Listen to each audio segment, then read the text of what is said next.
समझ नहीं आ रहा अपने सैलरी इंक्रीमेंट का क्या करूं। बेटा इतना क्या सोच रहा है? अपने म्यूचुअल फंड्स के एसआईपी का टॉप अप करा ले।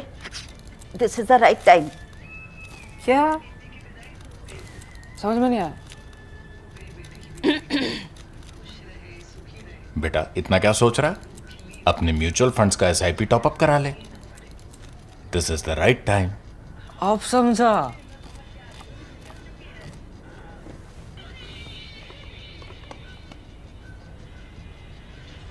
Mutual fund investments are subject to market risks. Read all scheme-related documents carefully. National politics changed my script for this evening's Cut the Clutter. I had thought of talking about what's happening in Pakistan-occupied Kashmir because really dire things have happened there. There are also complexities and clutter there which are worth talking about. So I'd done all of my homework on that.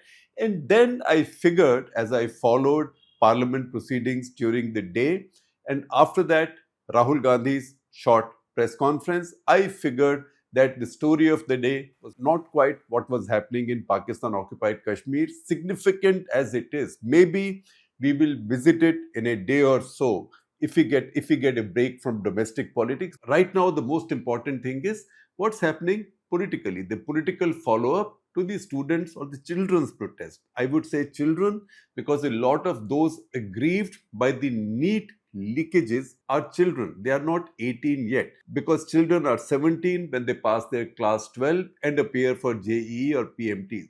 Children, not adults under 18. Their protest, then Rahul Gandhi's protest, outside the Prime Minister's house, his eviction by the police, which was on cameras, the whole world saw it. In fact, Financial Times had it as its lead picture on their front page the next day. That and now Parliament, because since then the minister has been made to resign, the government made him resign. That was the key demand of the protesters. Then the government brought a new law in Parliament. Basically, it's not really a new law. This is the old law with a little more firepower built into it. All punishments have been increased and also burden of evidence has been put more on the defender or on the accused. So this is not really a revolutionary change. There was a law in 2024. This is a fortified version of that law. So a new law has come. In the middle of all this, new parliament session had begun. Remember, 20th of July, the day the trouble took place, Parliament was opening. The monsoon session was to start, and that is when the protesters had announced their Sansad Chalo march. Their march to Parliament. Then Parliament could not take place as usual. First day's obituary references, and then there was some hangama. Next day, again hangama. Lok Sabha started on Tuesday. That's when for the Congress party, Gaurav Gogoi and Priyanka Gandhi spoke.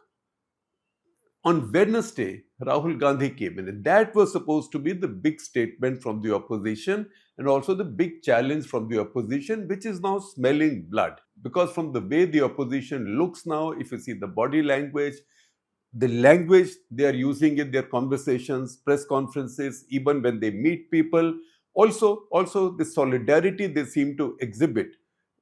On Wednesday, for example, when there were repeated interruptions to what Rahul Gandhi was saying, Akhilesh Yadav stood up in his defense. Both are also partners in UP elections, which is coming up very soon next year. So you could see some of that, a new kind of energy.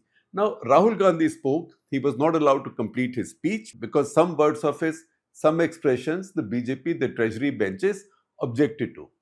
Parliamentary Affairs Minister Kiran Rijiju also objected to them very vehemently. The speaker was intervening all the time, saying, you speak on the bill. You speak on the bill. Definitely do not speak on the Home Minister, who Rahul Gandhi was attacking. Now, if you see what he said, because the speech could not be completed and several parts of the proceedings were expunged. In fact, as I started to speak, list of expunctions was coming in. That's how Parliament functions. Parliamentary practice functions in India, which is a bit of a joke today when everything is live.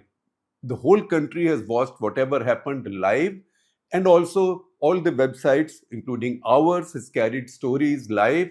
The Hindu, the Indian Express, the Economic Times, the Times of India, everybody, PTI, ANI, all of them have carried those stories live. The video of that speech is sitting live on maybe a few thousand websites in the country, across the country. Now, in spite of that, by the evening, the speaker sends out the list of expunctions, things that he expunges from the record of parliament. By that time, the horse has bolted because the story is out. All those words are out. So as I spoke, expunction lists were coming in. So I don't know what more will come in by the time I finish, but I will go by what I have seen published on various publications and also in the speech that is sitting everywhere else. Now I will explain to you what sparked this pushback from the ruling party benches. And with that, the speaker said, if you are making these allegations, etc., you cannot go on, and the house was adjourned. Rahul Gandhi then said the leader of the opposition was not allowed to speak. So he came out to hold a press conference and made the same allegations that he was making inside the house. However, he did not use that particular objective which caused the fire, which lit the fire in Lok Sabha. Let me break down the opposition's attack or opposition's approach on 5 coordinates or 5 points, and then we'll talk briefly about them. Number one, he said that Amit Shah ordered the use of force personally. He said so in parliament and he said so outside in the press conference because he must have been concerned that that reference will probably be expunged from parliamentary records. So he came out and said it. He also said there in parliament, he was asked if he had any evidence. The speaker said, have you seen any court of inquiry report or any inquiry report? Or on what basis you are saying that Amit Shah ordered this? Jitendra Singh, Minister of State in the Prime Minister's office, later stood up and said, ministers don't order police action or police firing. It is the magistrate on the ground who gives the orders. That said, Rahul Gandhi made this allegation in the House. He also made his allegation outside in his press conference. We will share the links of both to you, his speech and also his press conference. You can watch him. Point number one, that Amit Shah personally ordered the use of force, the charge there. So the attack is on Amit Shah, the leader closest to Narendra Modi and the leader most critical to the BJP besides obviously Prime Minister Narendra Modi, and also effectively the number 2 who runs the party and who runs the election machinery and manages the states, the power of the party in the states. The second point, that education ministry is run by the RSS.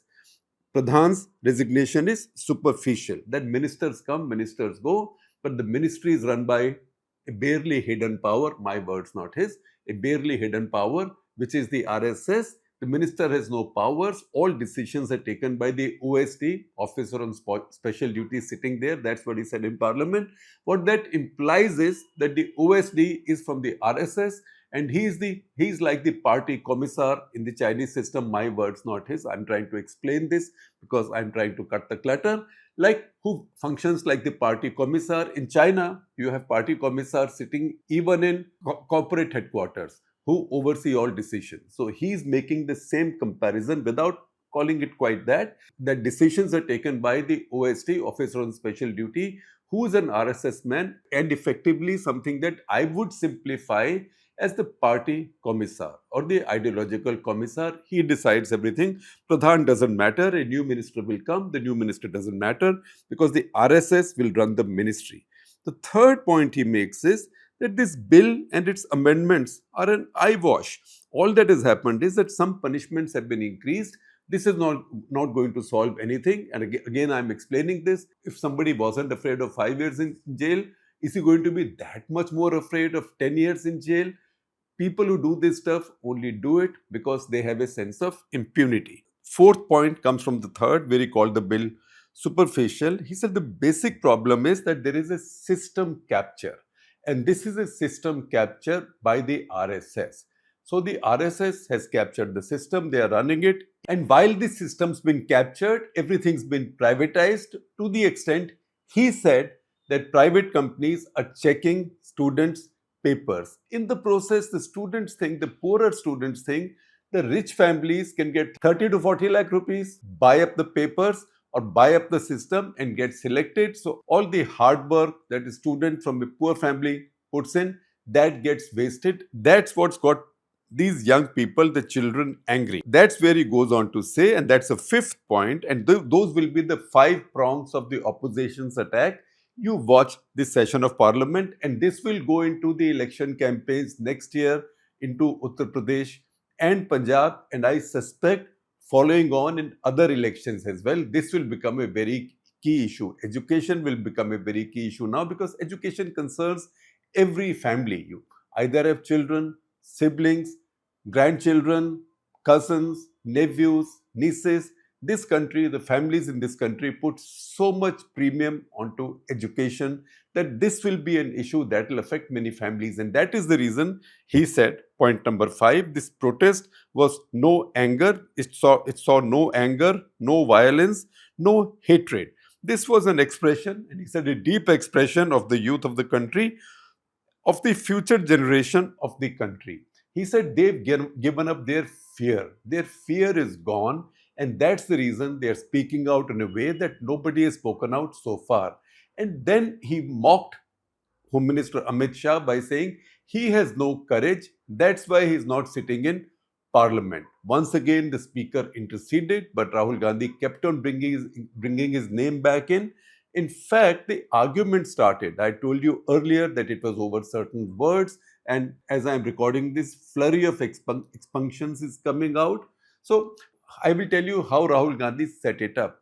He said, I was talking to a student. He said he was talking to a very young woman, maybe 18, maybe younger. I think he said 18. And he asked her, who are you? And she said, I am a student. I am a student, which means I have to learn what I know today. I know that's not the final truth. As I study more, as I go into the world, I will find more truths, and I will keep learning more and more and more. Then he says that she said, there is another person who thinks he knows the entire truth, and only what he knows is the truth, and everybody should believe in that truth, and that after that, no new knowledge can come in, no new truth has come in. That person, he said, she described with an adjective which you can hear and you can read from all the media, but which I suspect by the time I finish recording this would have been expunged. So I'm not using that particular expression, but that is what got the treasury benches more excited and most angry, and also the speaker. Rahul Gandhi kept on saying, I haven't called any individual that. I haven't said that any individual is dash dash dash. I have just said that this young woman said that there is a person who thinks he is God and he is an dash dash dash. Let me not go there. And then he said, the young woman said that there is a third category of people. That third category of people are people who believe that this man is really God and what he says is the ultimate truth. And that third category, he said, the young woman told him, is the andhbhakt, the blind follower. Now, andhbhakt is a very loaded expression. As I speak, at least that andhbhakt has not been expunged. The other adjective, once again, I'm not using it. It's a commonly used adjective. I'm sure it's been used in Parliament also. Generally, that what word it was, it's an irony, but you can find it out by watching Rahul Gandhi's speech, which is on all the websites in the country. Now, once these interruptions came in, then he once again said, he kept on rising and sitting down, and he also mocked the opposition. He said, you don't like my speaking, you don't let me speak, what kind of parliament it is, but ultimately, Om Birla, the speaker, would have no more of it. So he said, if you are continuing to make allegations, in this case against Home Minister Amit Shah, then I will not allow it. And that's how Lok Sabha was adjourned.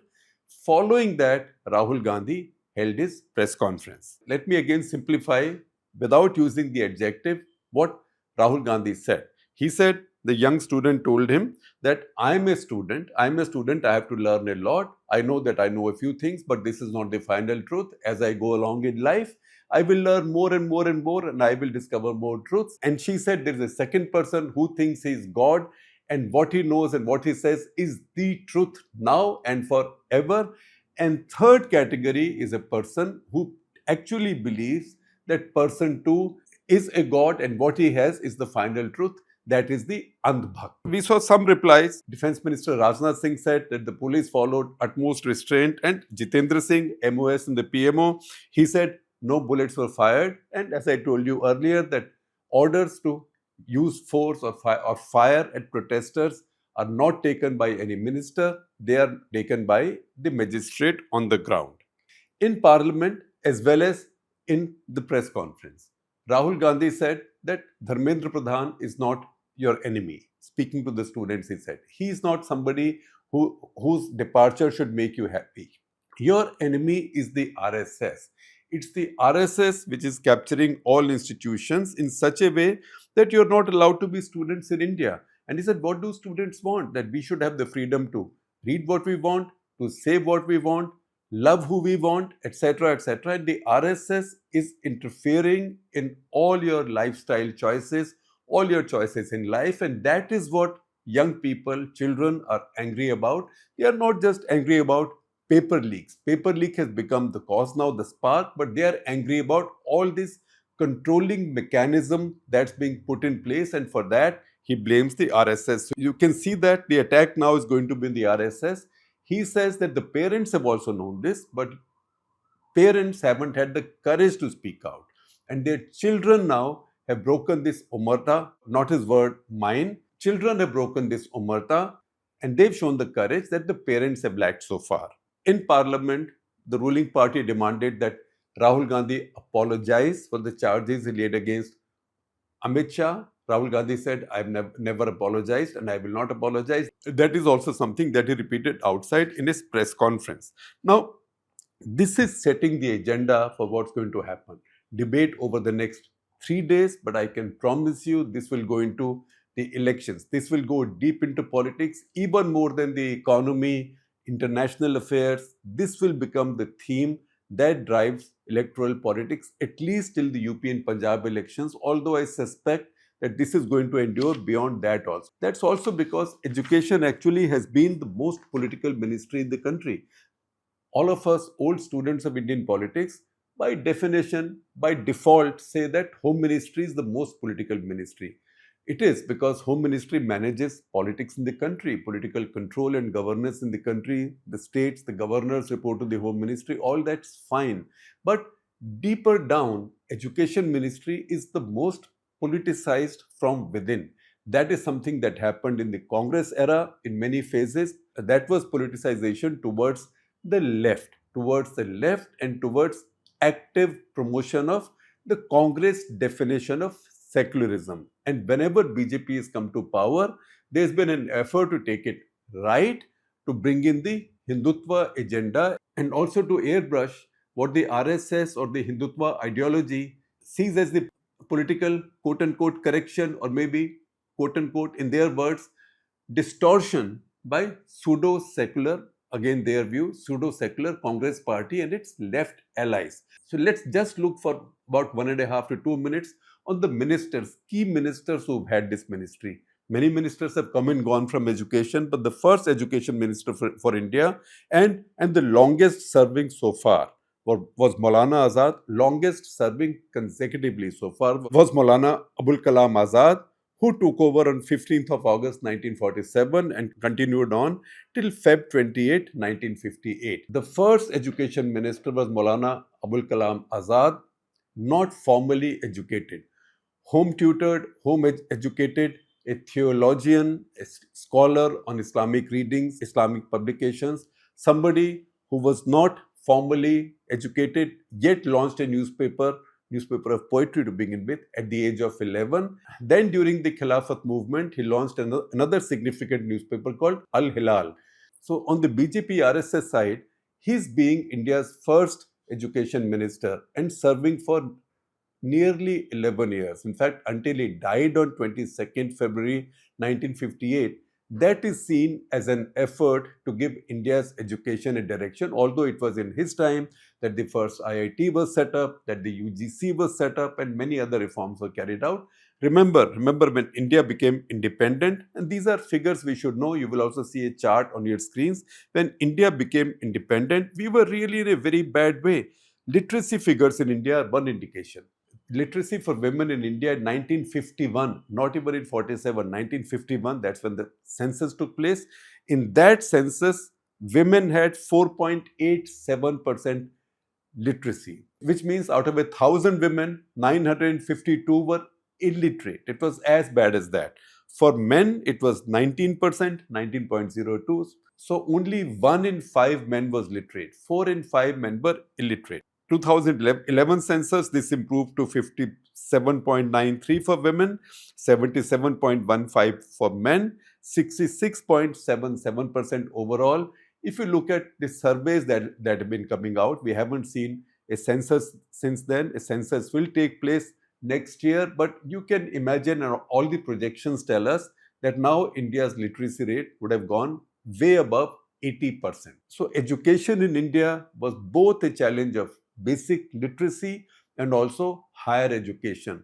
There was also a lot of politics in it. This politics, however, intensified in the late 60s. That's when Mrs. Gandhi, Indira Gandhi, split her party, and she was left with a minority number of MPs in Lok Sabha, and she needed the support of the CPI, Communist Party of India, which was aligned with Soviet Union, which helped her. That also influenced her getting closer to the Soviet Union, India getting closer to the Soviet Union, and the CPI then wanted its own pound of flesh. And that's how in 1972, India got its most leftist, in fact, for all practical purposes, a communist education minister, although formally he was not a member of any communist party. That was Syed Nurul Hasan. He served as education minister from 1972 to 1977.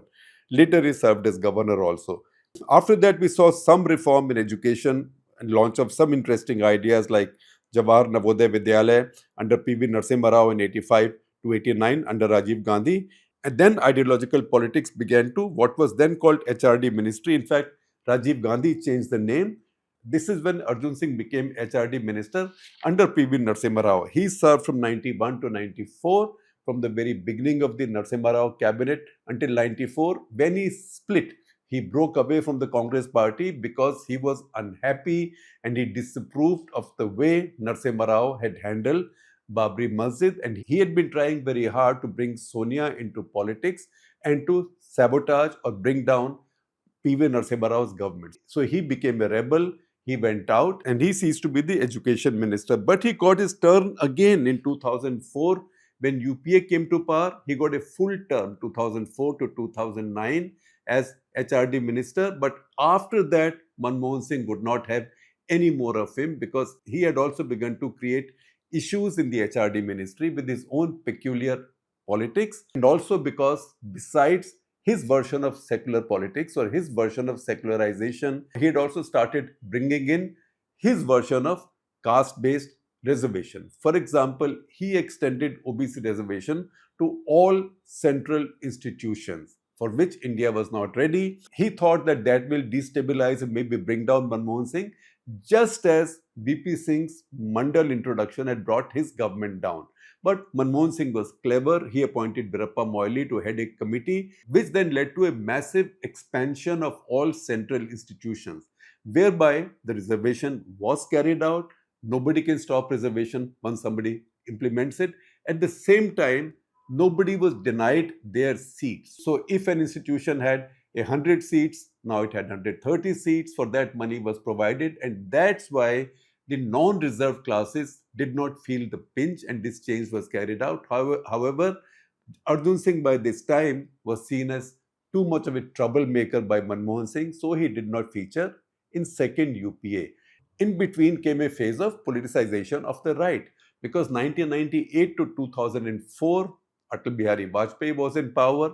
All these 6 years, Dr. Murli Manohar Joshi, who is a well-known physics professor from Allahabad University, he was the HRD minister, and he took HRD or education and curricula hard right. Although he did not have sufficient time to complete the job, everybody thought Vajpayee will win one more term and then this job will be completed. Dr. Joshi, by the way, is around at a very sprightly 92. And while this trouble was on, wrote a tweet which was seen as an admonition of this government and its handling of the students' protest. But he still did quite a bit to underline the fact that HRD or education, you can call it by whatever name, this continues to be our most politicized and most ideological ministry.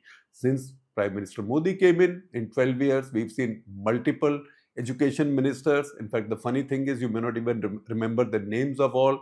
You might remember Smriti Irani, as I had said the other day, but after that, Prakash Javadekar, then Ramesh Pokhriyal Nishank, followed by Dharmendra Pradhan, who continued on into the same ministry in 2024, after the 2024 elections also. Even before that, he was in the same ministry, and now Prahlad Joshi has additional charge of the ministry. Soon enough, there'll be a new minister. So once again, circling back to those 5 points. If you see those 5 points, two key elements emerge from those. One, that the attack is on Amit Shah, to say that education minister doesn't matter, he didn't matter. Amit Shah ordered the use of force against students and he's the one controlling everything. So attack is on Amit Shah. The second factor that emerges is that ideologically and politically the attack is on the RSS, and that's where you can expect all other allies of the Congress, current allies or former allies, sort of joining hands. So this is how competitive politics or rival politics is going to be built going ahead from now. To that extent, the die has been cast.